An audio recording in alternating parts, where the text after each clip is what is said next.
सामान्य कानू बाबू ओडिशा एवं ओडिशा बाहर समग्र भारत वर्ष राजनीतिक क्षेत्र में जड़े जनाशुना व्यक्तित्व थे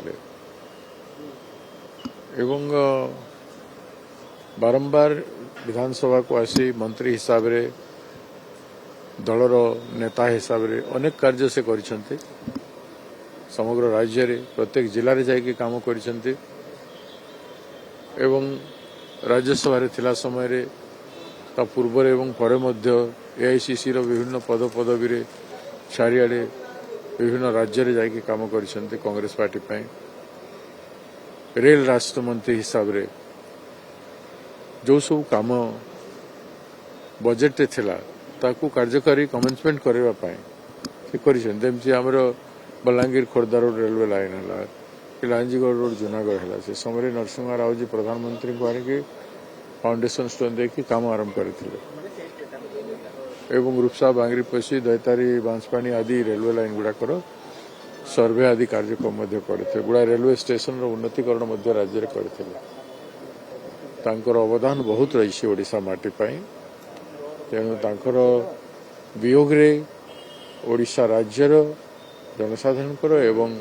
कांग्रेस दलर बहुत क्षति होती से महान आत्मा जन स्थिर व्यक्तित्व निश्चल भाव दलर प्रति गोटे बहुत श्रृंखलित व्यक्तित्व दल बाहर से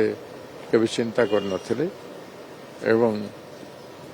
तांकर आत्मार सद्गति पाई आम ईश्वर पाखे प्रार्थना करछु। कानू भाई देहांत संपर्क में खबर मिलला परे समग्र राज्य रे शोकर छाया खेली जाइछि। व्यक्तिगत भावे तांको सह मोर व्यक्तिगत संपर्क अति निबिड़ थिला बहुत दिन संपर्क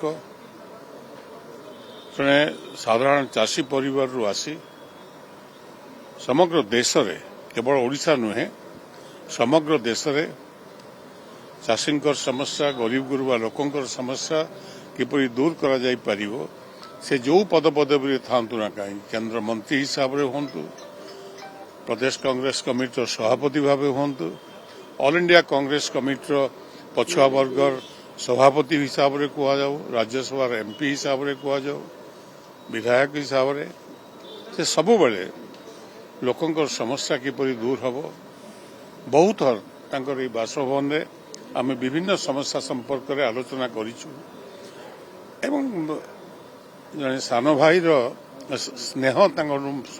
मिलिछि एवं तांकर परिवार संगर व्यक्तिगत भाव मोर संपर्क बहुत पुराना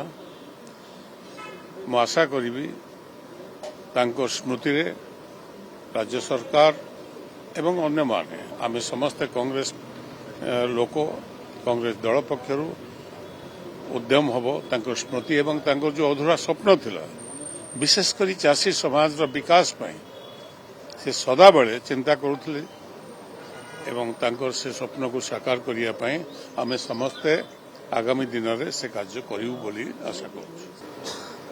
श्रीजुक्त कान्हूचरण लेंगाकर देहांत खबर सका पाइला परठारु व्यक्तिगत भाव में गभीर दुखित और मर्माहत। श्रीयुक्त कान्हूचरण लेंका कांग्रेस आजीवन कांग्रेस दल में थिले एवं जड़े आजीवन कांग्रेस लोक हिसाब से सहित सुजोग मिली विधायक भाव में काम करने मंत्री भाव में काम करने एवं से जितेबाला ओडिशा राज्यर दुई थर प्रदेश कांग्रेस कमिटर सभापति थिले नेतृत्व में प्रदेश कांग्रेस कमिटर साधारण संपादक भाव में कार्य करिवार सुजोग मते मिली एक सालिस विहीन राजनीति से करुथिले एवं संगठन तांकर प्राण थिला एभली भाव में संगठन को सुदृढ़ करने से उद्यम करुथिले गोटे मिनिट विश्राम नापी सुजोग क्या दौन मोर सौभाग्य जे मु पाखरे काम करुला बेले अविभक्त पुरी अविभक्त कटक एवं अविभक्त बालेश्वर जिलार साधारण संपादक भाव में दायित्व देते कार्य करने संगठन को सुदृढ़ करने एवं सी सबु समय आम मान को परामर्श दियंती जे यदि गोटे दलर संगठन ठीक न रही से दल लोकंर विश्वास को आसपार नहीं क्षमता को आसपार से कार्यटी को से निष्ठार सहित करुले भारतवर्षर रेल मंत्री भाव में भारतवर्षर कृषि मंत्री भाव में जदि रेल विकास अभ्युदय होती रेल विषय लोक चिंता कथा करा जाई पारे श्रीयुक्त पीवी नरसिंह राव मंत्रिमंडल प्रधानमंत्री थिला बेले मंत्रिमंडल रे सी रही जो कार्य करिसंती कृषि मंत्री भाव में जो कार्य करिसंती ताकू केही ताको आगु को जाई परिबे नहीं से जो भली चिंता और स्वप्न तांगर थिला ओडिशार विकास करिया पे तेणु से आज आम गहणे नहांती